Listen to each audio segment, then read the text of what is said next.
Hi, everybody. Good evening and welcome to the Finding You podcast. I'm Dr. Brad Reedy. Today is Thursday, August 6, 2026. And tonight's episode, for those of you that might be new, is an episode for our Inner Circle audience. So this will be posted for those who are subscribing to the Inner Circle. It's $10 a month, $100 per year. And they'll have access to this recording.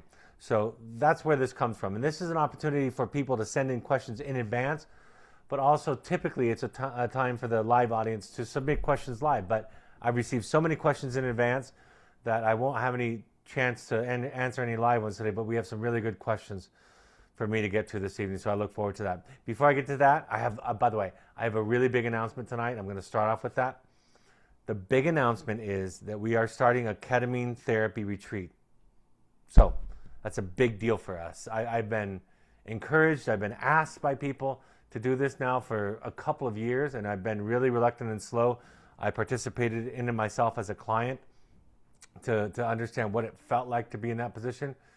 And after hiring somebody who is an expert in this area, we are happy to say that we'll be having our first ketamine-assisted psychotherapy retreat led by our expert, Ivy Marsh, and Ivy Marsh, and I'll be there to kind of learn from her and to shadow. And that will be October 29th through the 31st. I will tell you, before we even announce this formally, I have 3 spots that people are exploring. So I think this is going to go fast. So if you're interested and you want something that's going to be another therapy kickstart, another great springboard into your work, and what ketamine does is it reduces your defensiveness. It opens up your neuroplasticity. So kind of the instinctual old traumas don't have their hold as much. And now with the new therapy, the new education, the new skills that you're building, the new awarenesses that you're gaining, it becomes something that becomes more crystallized, becomes more embodied by this process. So ketamine-assisted psychotherapy retreat, our first one, and it will be October 29th through 31, led by Ivy Marsh, co-facilitated by me, and also we have a doctor present. So I look forward to that, and I'm so glad that we're going to be starting those, and we'll be doing those regularly on a consistent basis. If you want to do a deep dive into your own work and you want a springboard, we also have the Finding You, which is our flagship program. The Finding You Intensive, the next one is September 9th through 13th. We have one October 7th through 11th. We have a couples Finding You, which is the same program but with couples. That filled up already, so November 11th through 15th has been filled. But we're also looking up, because we have several people that still want to join us, we're going to be setting up one soon after November 11th. So if you're interested in the couples Finding You Intensive, reach out to us at our email, info@findingyouprograms.com. Go to our website portal, and we'll be happy to put you on that list and get you set up for that. And even you can help us set the date. So if you are interested in any other couples intensives, family intensives, private intensives, you can reach out to us via our email or our portal. If you want the link for the next alumni support group, we have a support group for the alumni of our program. The next offering, it's on the third Wednesday of each month. August 19th is that next offering. And I'm also very excited in our new partnership with other parents like me, other OPLM. We have a weekly support group that they're offering that is free, that is based on the Finding You principles. So if you're interested in that, you can reach out to us. We'll help connect you to them. Or you can go to the OPLM website, oplm.com. It's on Saturdays at 11:30 Eastern, 8:30 a.m. Pacific, 9:30 where I live in the Mountain Time Zone. So if you're interested in that, this is a wonderful opportunity to get exposure to a support group based on our principles, and also exposure to a program where it might fit a need that you have in terms of community and support. So other parents like me, oplm.com. If you're looking for a coach or a therapist who works in this model, you can reach out to us and we'll help try to connect you to one. I'm really happy. I'm going to be doing the next iteration of our Audacity to Be You workshop, Learning to Love Your Whole Rotten Self. It's at the Art of Living Retreat Center this time in Boone, North Carolina. Go to artoflivingretreatcenter.org to learn more and to sign up. It's a 5-day workshop, around $500. You have to find your own lodging, but it's a wonderful workshop, interactive, and you also build community, build relationships, and much of your time is spent in experiential discussions and exercises with other people. That'll be run by myself and my daughter Emma, as has been the case so far. So with that, let's get into tonight's pre-submitted questions. Somebody writes in and asks this. They say, I have heard you talk about when and why we should share our feelings. What is the difference between sharing our feelings and making others responsible for our feelings? And shouldn't we all bear some responsibility for the way we make others feel? Beautiful question. And the reason that I love it is because the answer is nuanced. It's not a difficult line to draw in the sand because it can change from person to person, from relationship to relationship. But let me try to communicate the difference in energy between sharing your feelings and between asking somebody to be responsible for your feelings. First of all, I think a principle that could be helpful is something I was taught as a young person, as a teen, and I never know if this is something that is widely communicated and taught or something that is just unique to people who end up in psychotherapy during the 80s and 90s as a teenager. But the point of this is, anger is often, and feelings related to anger, feelings like frustration, rage, even being annoyed, agitated, being bothered, anything within that family of anger energy is what is referred to as a secondary emotion. It's not bad, it's not wrong, but it's secondary. And what I mean by secondary, what people mean by secondary is this. Anger almost always covers up another emotion. Somebody once said, anger is our hurt feelings bodyguard, right? It's an energy that allows us to protect ourselves from further injury. It's a feeling that can motivate us individually to set more clear, more assertive boundaries in our life. So it has its function. It wakes us up to the pain, the hurt that we were previously feeling that we weren't taking care of or attending to. So the first principle is, I think when you can share your primary emotion, so if anger always covers up another emotion, if anger is that secondary emotion, it always covers up feelings of sadness, hurt, embarrassment, grief, disappointment, loneliness, right? Anything that feels threatening. Anger protects it, but the primary emotion that lies underneath the anger is a more vulnerable primary emotion. So the first principle in steering away from or differentiating from asking somebody to be responsible for your feelings versus sharing your feelings is, if you can communicate your primary emotions, you're much less likely to provoke the defense. Now, that doesn't mean you won't receive the defense. It just means you won't be responsible as much for provoking it. So that's the first thought. The second thought is, really it's about, I think it can be as well stated in the sharing of the emotions itself, which is, here's how I'm feeling, and you don't have to do anything about that. I just want you to know. I'm feeling hurt. I'm feeling scared.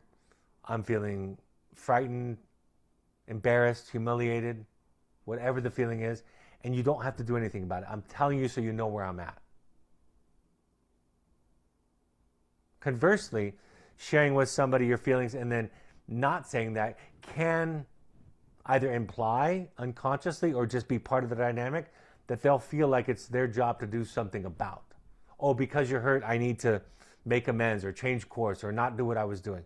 That's not necessarily true. So stating it, here's my intent, you don't have to do anything about it, I can take care of myself, but I want to check in with you. Talking about it in terms of a primary emotion can help. The third principle, and it relates to the second one, is that there's a difference, and this is really important for everybody. There is a difference between asking for somebody to attend to a need of yours, to meet a need of yours, and demanding it. I think the former is a sign of good mental health. Here are my needs. Can you, will you, are you willing to? Is it okay if?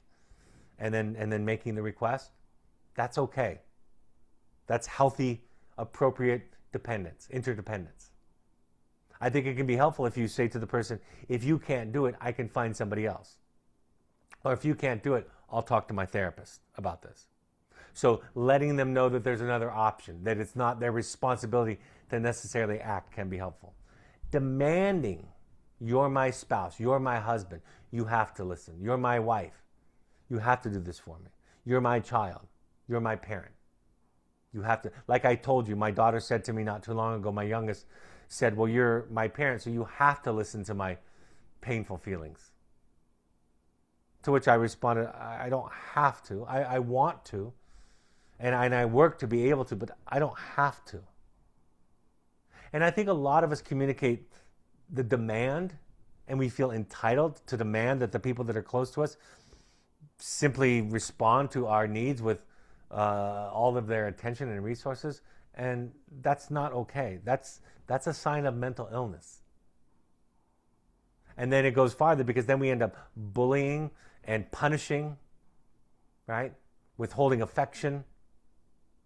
Furthermore, clear shaming language. We do all of that if the person doesn't respond. It's okay to ask. It's not okay to demand. To ask is a part of mental health.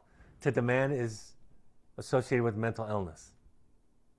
So the energy is, here's how I'm feeling. Here's what came up for me. Here's why I was reacting that way.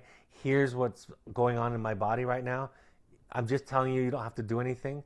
By the way, if you are in question, if you're on the receiving end, it's always encouraged, if there's any confusion, when a loved one shares with you, to say to your loved one, what would you like from me?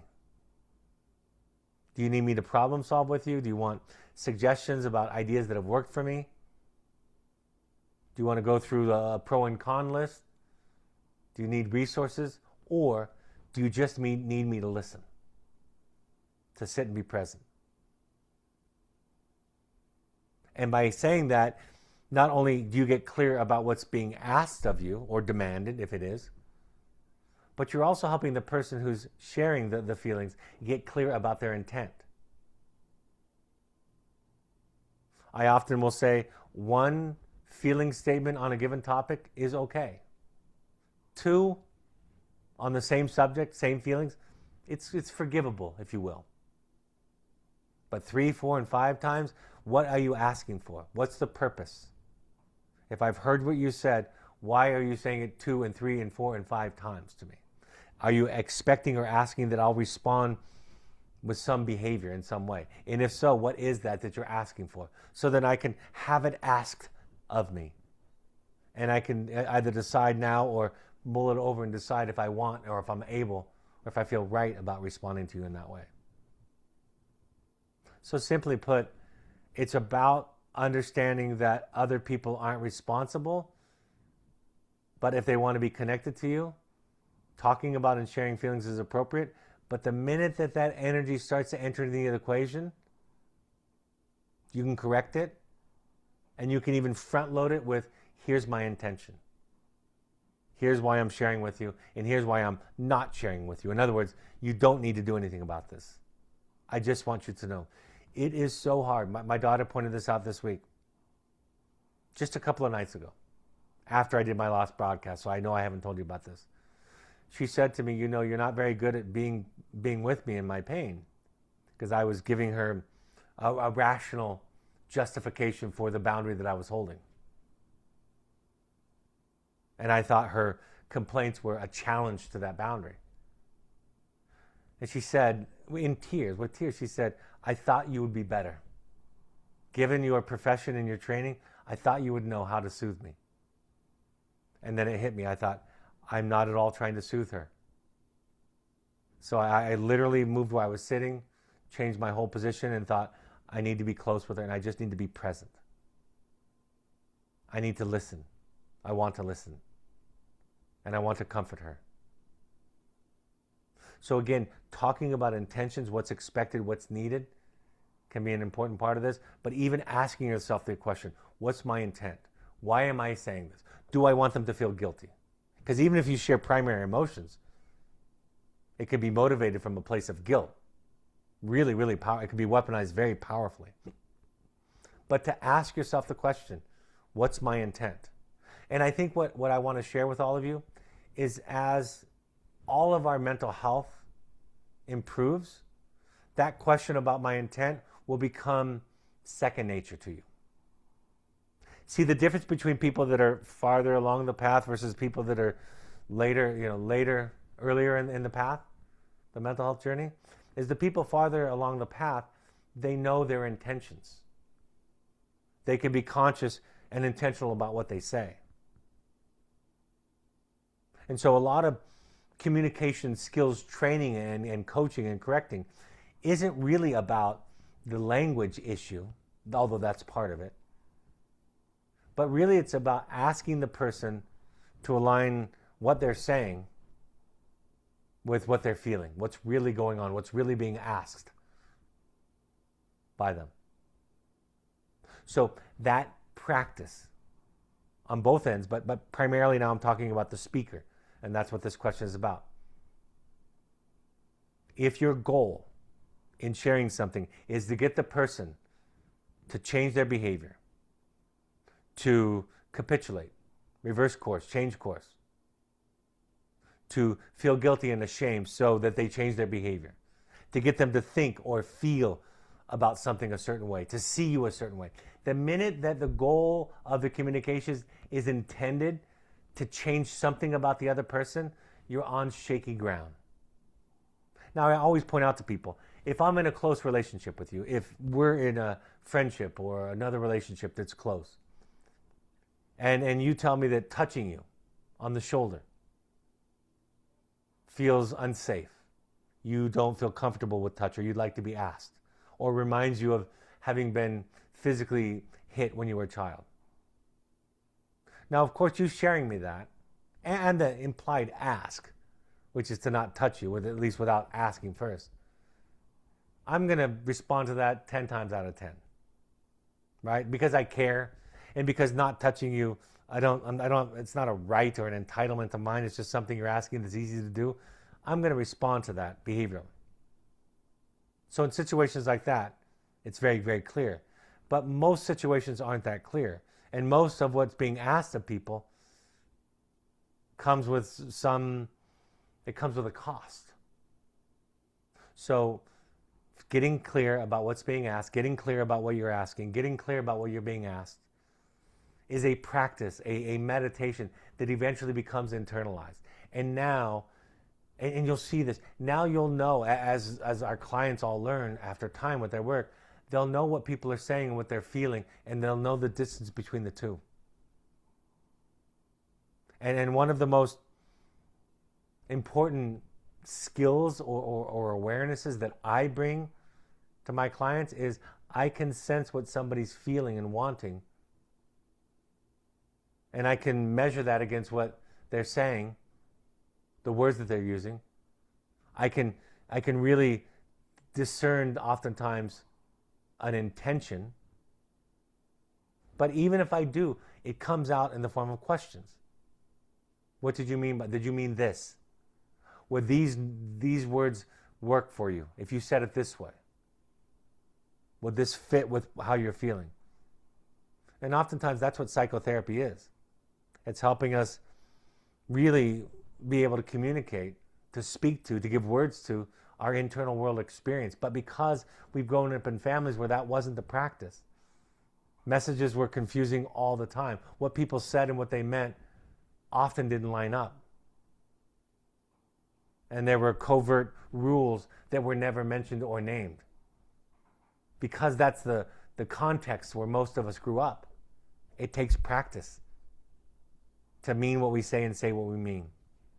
The communication skills can help, but oftentimes having that coach, that therapist that can ask questions, sense the disparity between what's being said and what's being felt, and give you an opportunity to reconsider, to restate it. So thank you for the question. Somebody writes in and says, for the parent who is struggling, this was from one of our therapists, for the parent who is struggling with an immense amount of guilt for the way they parented throughout their life and is carrying a lot of self-hatred because of it, what do you tell the parent who may never get the conversation apology received or the closure they were hoping for? And how does that person build a sense of self that isn't dependent on their child's forgiveness to feel whole? What a wonderful, deep question. The first thing that I would say about this question is this. There is some part of coming to the realization for any of us. This happens throughout my life since I started therapy 30 years ago, as an adult, and it continues to go on, where I learn about ways that I have failed the people that I love. Most of them are medium sized, not too large. Some are small. But I'm learning every year of my life, of my failures. So the self-hatred is not necessarily a given. But if you were raised in a family where the only acceptable goal was to be good and right, and self-hatred was a way that the big people responded to you when you made mistakes, then you're going to internalize that mechanism. So the first thing I want to pull apart is grieving. That's the task. Grieving. Your new awareness, your new epiphanies, your new skills, your new consciousness is bringing to light in terms of your failures. The grief is inevitable and necessary. I don't want to euphemistically tell parents who have made lots of mistakes, and all of us have. I don't want to simply compliment them and try to make them feel good, because part of what everybody has to come to terms with is the grief, the loss, the sadness that comes when you realize that you've done something to hurt people that you care about. So that's important. In terms of not getting the apology that we were hoping for, ultimately, if we're waiting for people to apologize to us, we're not taking responsibility for our own serenity. Ultimately, that's a harsh thing to say, because I think that this question, it comes from a much more tender place than that. But the principle is true.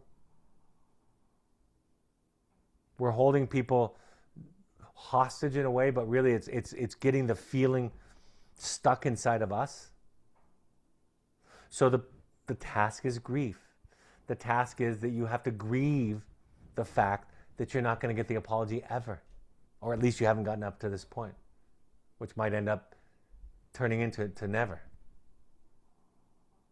So the resentment that we hold on to, the lack of forgiveness that we hold on to, is kind of a leftover symptom of not having grieved.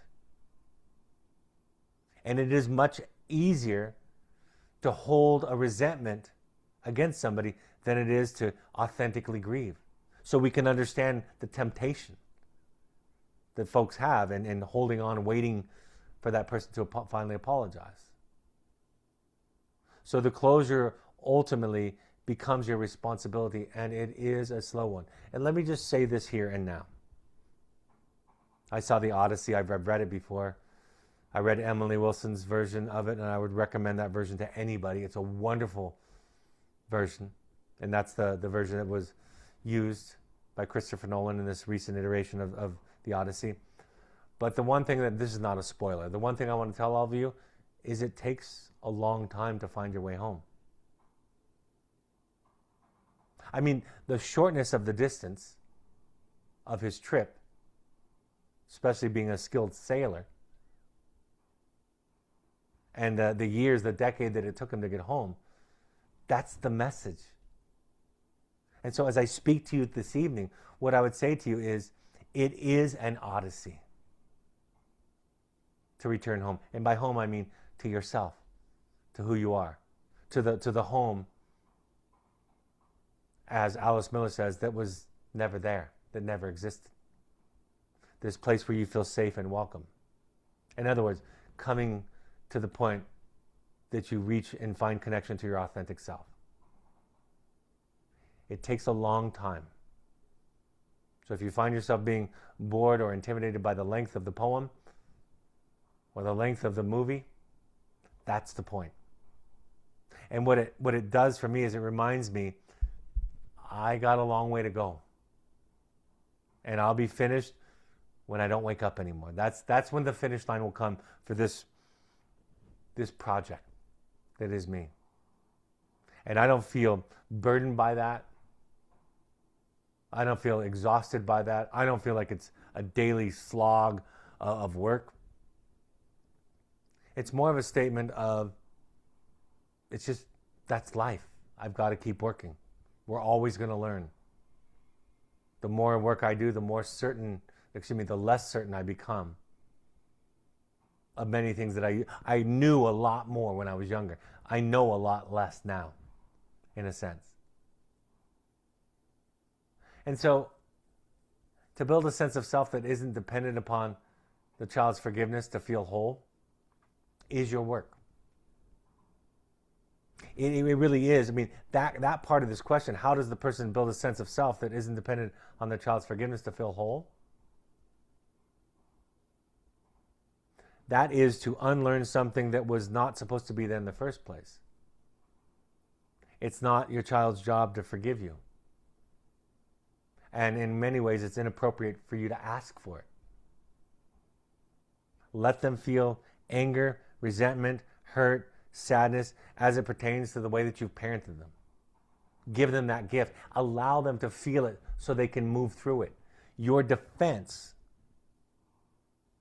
based on, as this person suggests, your defense, because your sense of self is not fully developed, if it gets outsourced or made contingent upon the child is taking responsibility for your journey, your differentiation, your process of individuation, of coming to wholeness.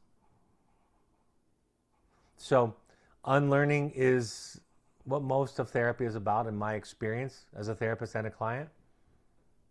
And really, your child not forgiving you is the universe's way of emphasizing that that's work you have to figure out and sort out yourself.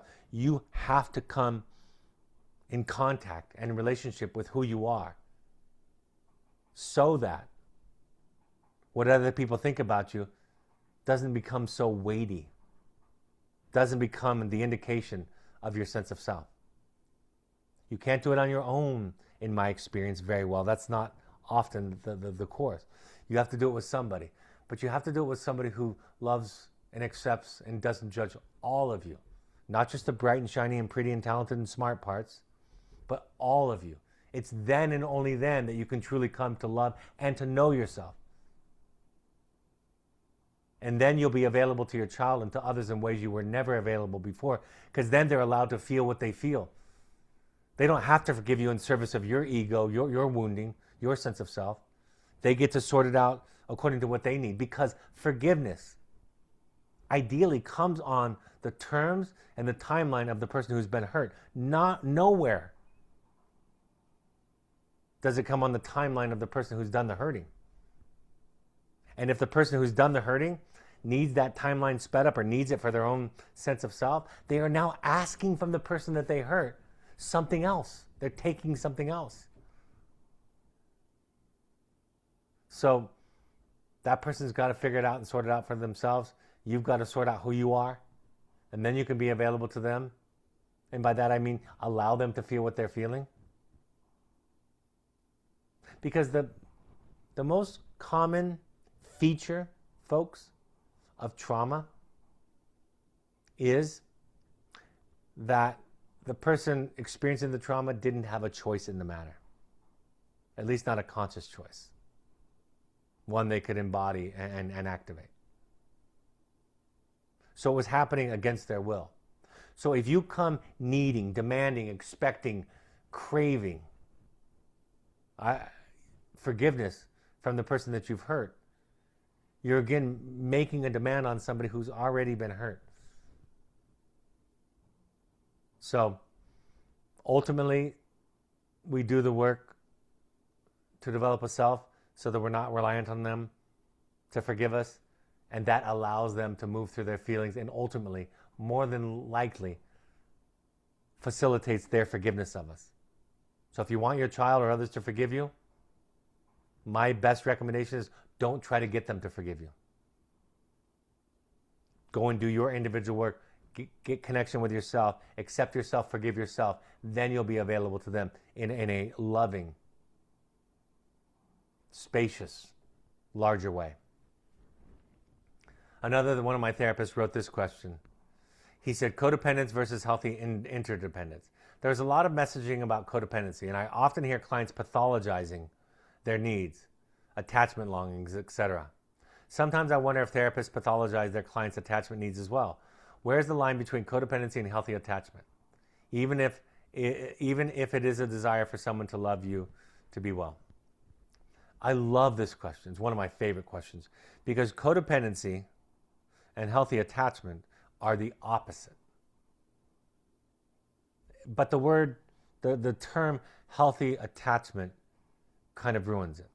Just think of, if I could rename just for this one episode, the term healthy attachment, I would call it a healthy relationship. That's what I would call it. That's all it means. A healthy relationship between parent and child. It's specific to the parent-child relationship, so it doesn't necessarily apply to other relationships or very few other relationships. It does apply to any kind of student-teacher, student mentor, client there. It can apply to those hierarchical relationships.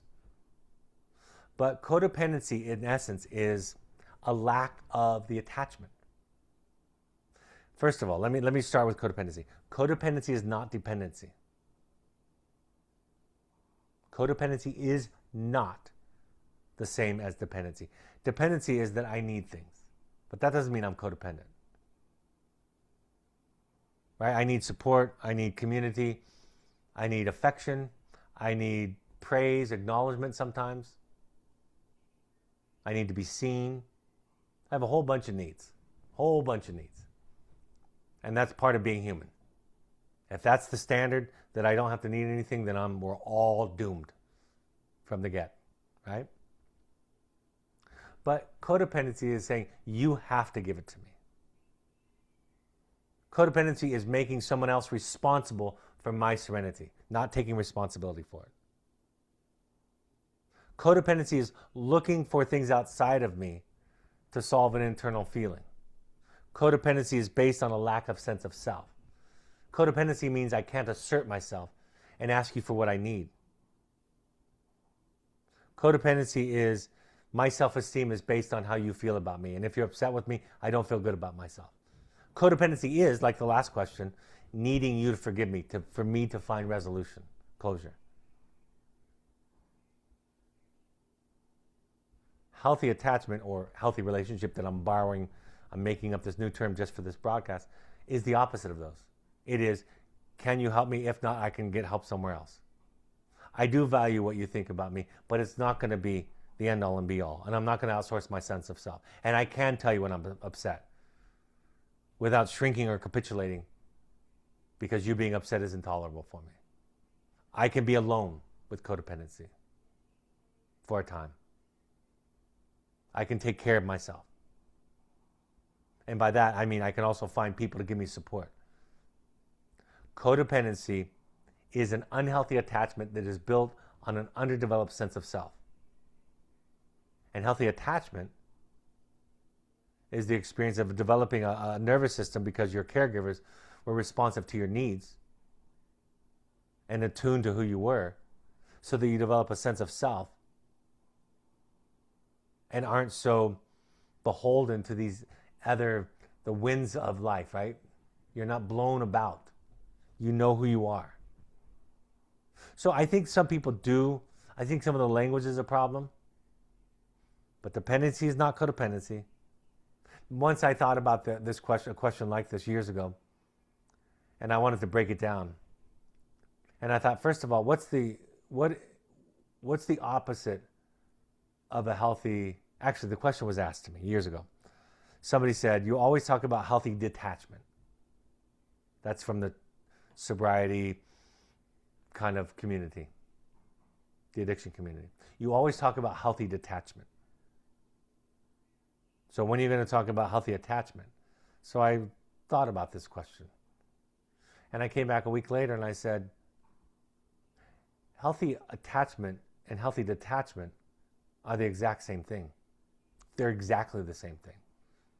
We just use the word detachment when we talk about codependency because it feels like detachment to the codependent, right? Healthy boundaries feel like a codependent person, like abandonment.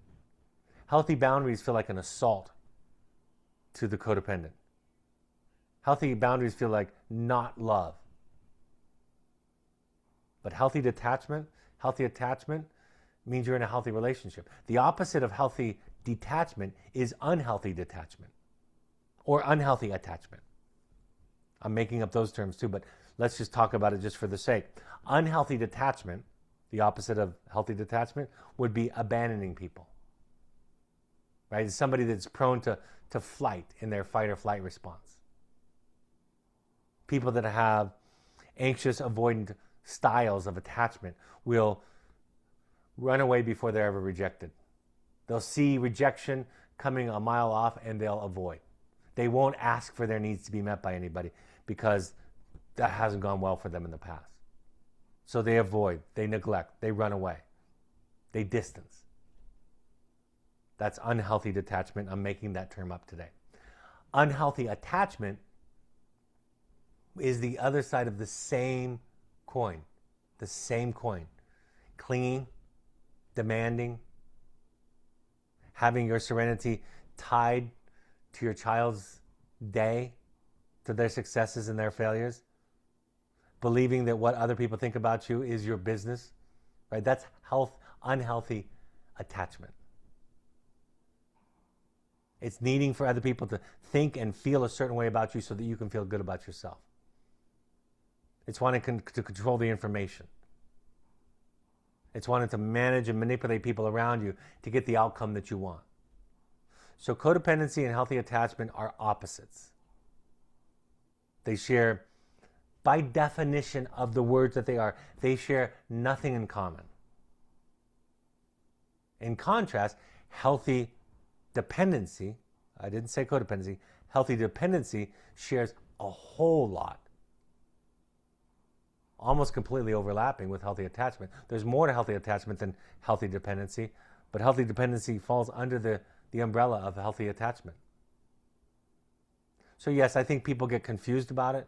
I think one of the hardest principles to understand, ideas to understand, is codependency. And I think I actually think the words codependency and attachment are both poor word choices by the people who decide these things. I would come up with new words to describe them because they don't mean what they look like on the surface. Codependency, it was originally invented in relationship to alcoholics and people that were addicted to drugs in the early days. But codependency, I've seen people that are codependent that have nobody in their life, in their immediate circle, struggling with alcohol and drugs, no obvious addictions. And I've seen supremely codependent people in those systems.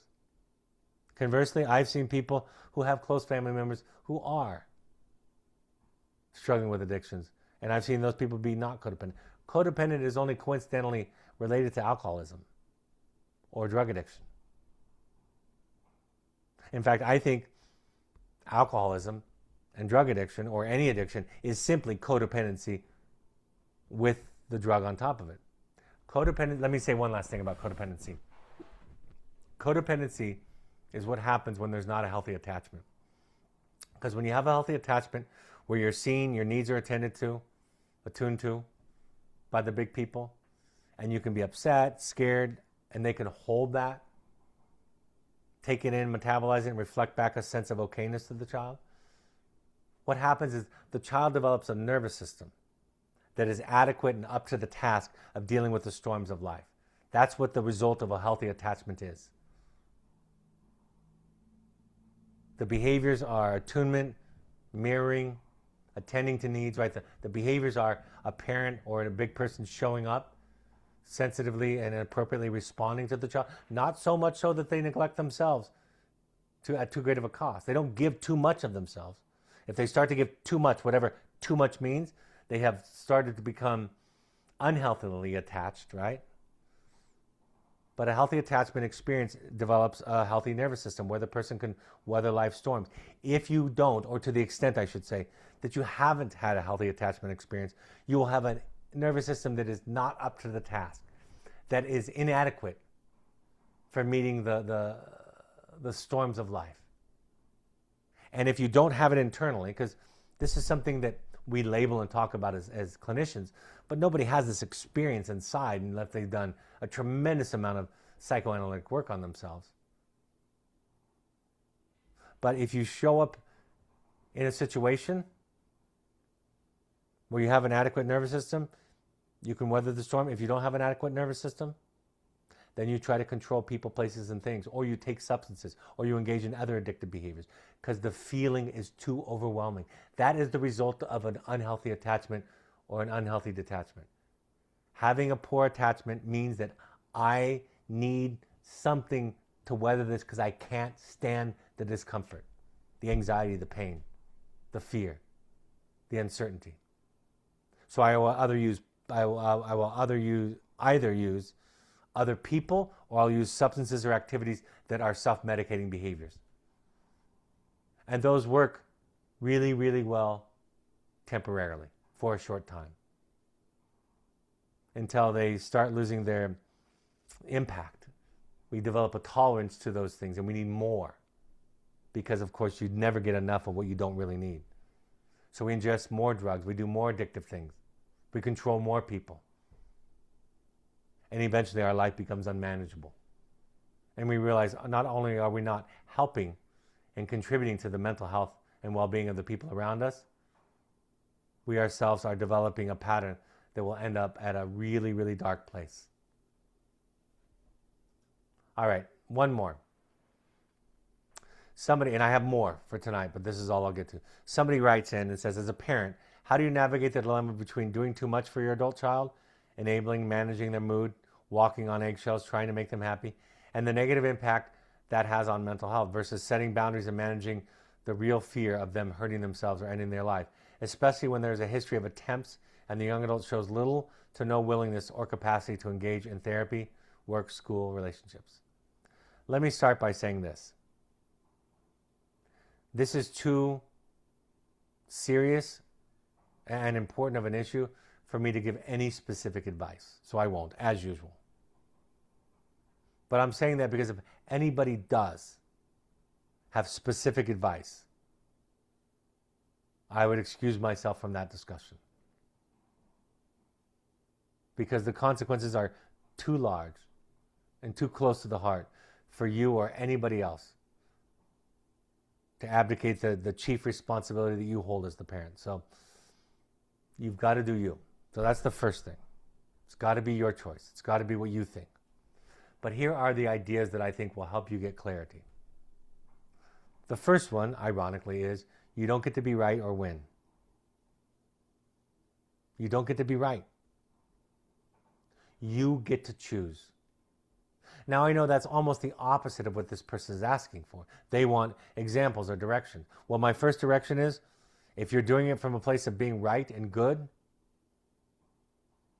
you are off track. The second thing that happens, if your needs aren't considered, taken into account, if the only thing that's being taken into account or considered is the other person, the child's needs, then I would say, again, you're off track.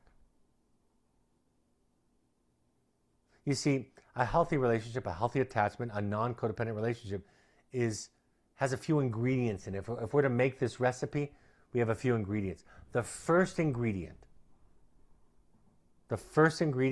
in a healthy relationship is a sense of self by at least one person. The second ingredient is a sense of self by the other person. So your intimacy will only be as good as your individual collective sense of self. But if that's still up for grabs, then it doesn't matter what you do. It'll be done out of fear, out of control, out of anger or rage or punishment. It'll be done for other motives. It won't be done out of love because you have to have a self to love. If it's done out of the need to be right or good, to be a good parent, again, that sounds almost benign. But if you're acting to be good, you're acting in the service of your ego, not from a place of love. So it starts with self-love and self-awareness. That's the answer always, almost, right? Do your work. You want to help your child? Do your work first, because all of your relationships, and most critically and importantly, the child who's struggling, that relationship is going to be based primarily on the relationship, the quality of the relationship you have with yourself. And to the extent that that relationship is compromised or unconscious, it doesn't matter what you do. It doesn't matter. So what I teach people is to develop a practice. To go to Al-Anon, Coda, or FEM, one of the 12-step groups. To go to psychotherapy, if you can. To go to an intensive, if you can. And develop a practice of asking yourself questions. And realizing that the assumptions that you come to parenting with are based on your upbringing. And those deserve to be questioned by you. So we start to question our assumptions, the things that we were taught. And we realize that there is a large body of principles and ideas that need to be dropped, that need to be given up, that need to be abandoned altogether.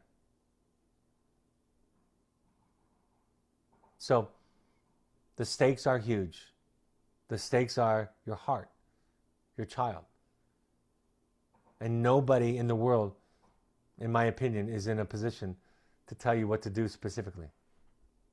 But what I can tell you is the work is not what you think. The great paradox in answering this question is this.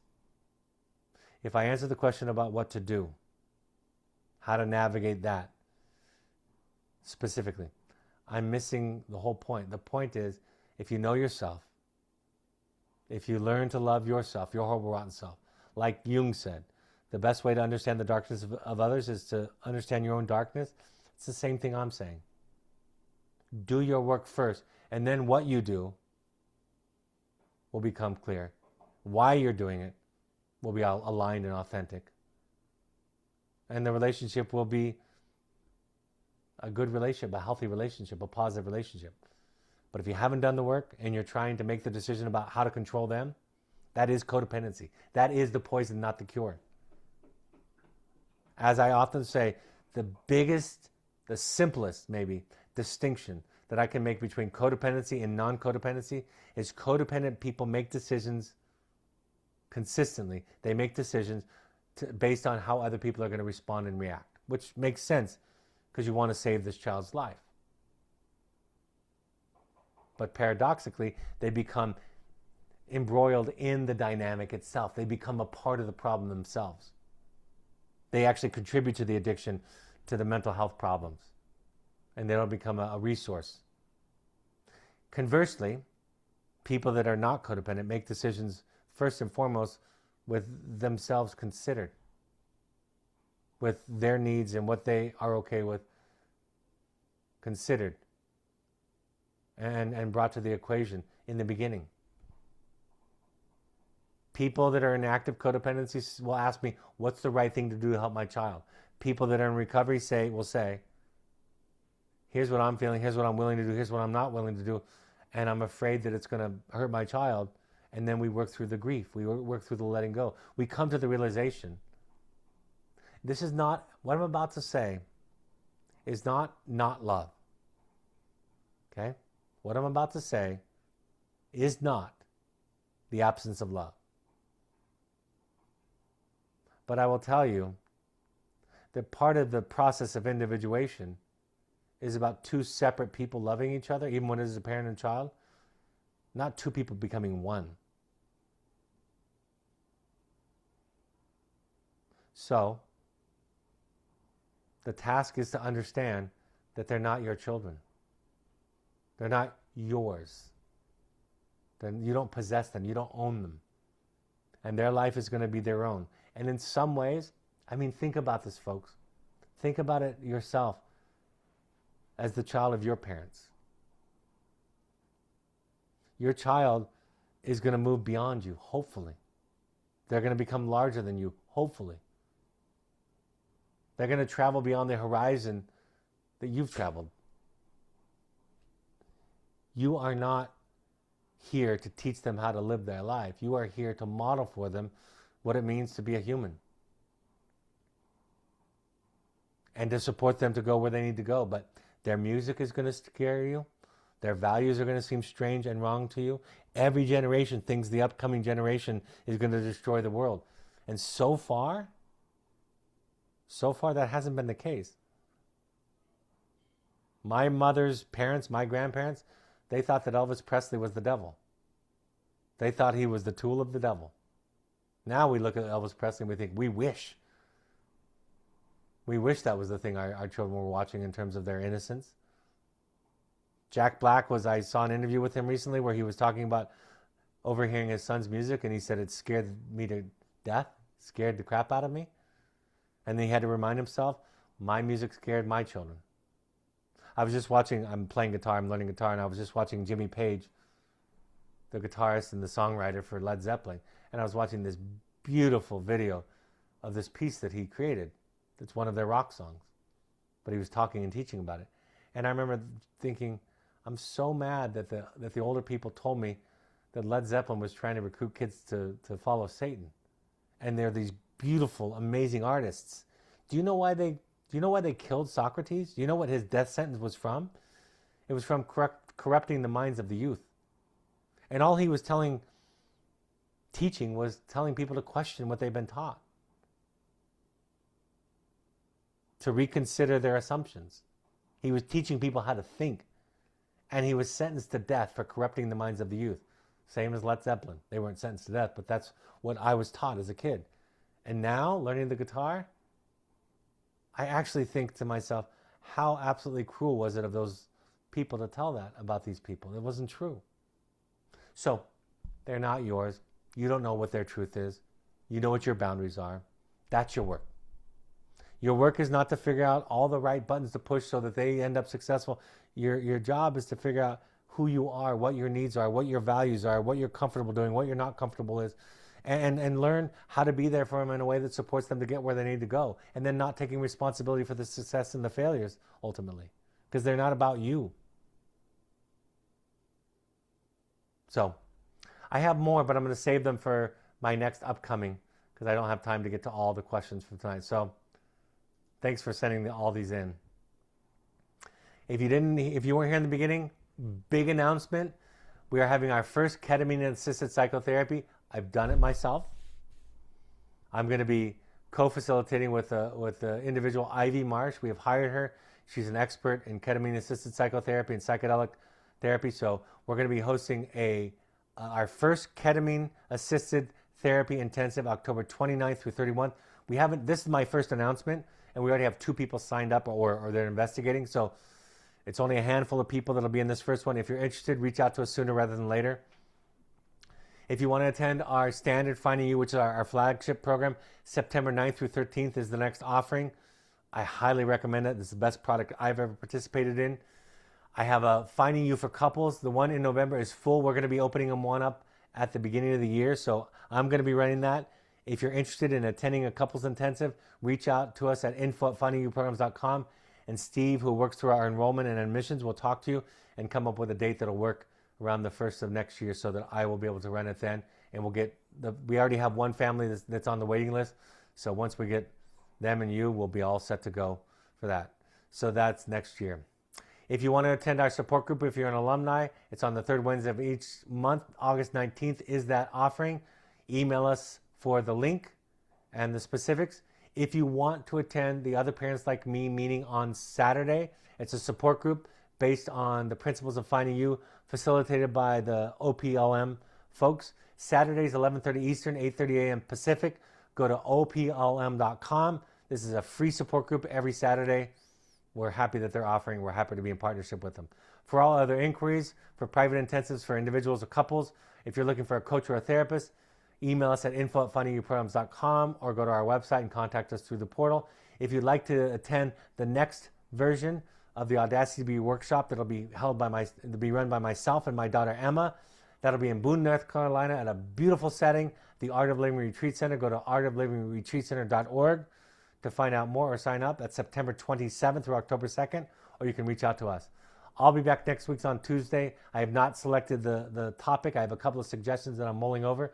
So I'll get that out to you soon. That'll be next Tuesday, August 11th at 6 p.m. Mountain Time. So I'm looking forward to that. Any questions, anything else you want to send out to me, any requests for various meetings, reach out to us at info@findingyouprograms.com for more. Thanks for showing up tonight. I hope this was a helpful point of contact. Sorry I did not get to all the questions. I'll get to the rest of those next week. Thank you for showing up and doing your work, because you doing your work makes all the difference in the world. Have a great evening, and I'll talk to you next time. Bye-bye.